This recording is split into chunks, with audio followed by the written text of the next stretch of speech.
Let's take a look at terminating employees. Employment is terminated for three primary reasons comprising collective turnover. 1. Attrition. 2. Firings. And 3. Layoffs. For all three reasons, turnover increases and performance often decreases. With attrition and firing, employees often need to be replaced, and sometimes layoffs of one type of work result in increased workers in other jobs.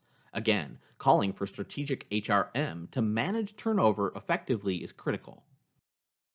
Attrition occurs when employees leave for other jobs, elect to stop working for a time, or retire.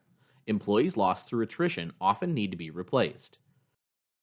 Retirement is an ongoing issue that HR staff needs to anticipate, and some organizations are retaining employees by offering retirees part-time positions.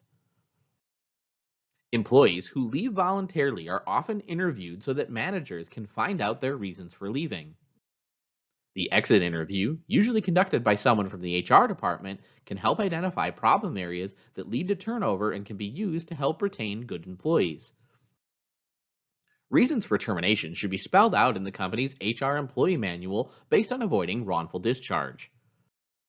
Wrongful discharge is a legal doctrine that requires employers to have a job-related reason for terminating employees, including violation of the rules and poor performance. Managers are sometimes hesitant to terminate employees who can't do the job to the standards, but retaining them is not fair to other employees, who often get stuck doing extra work and resent them, hurting group cohesiveness. Layoffs usually occur because of poor economic conditions, organizational problems, or mergers and acquisitions. Downsizing, although a popular practice in U.S. corporate world, has been called one of the most ineffective and expensive methods of reducing a workforce.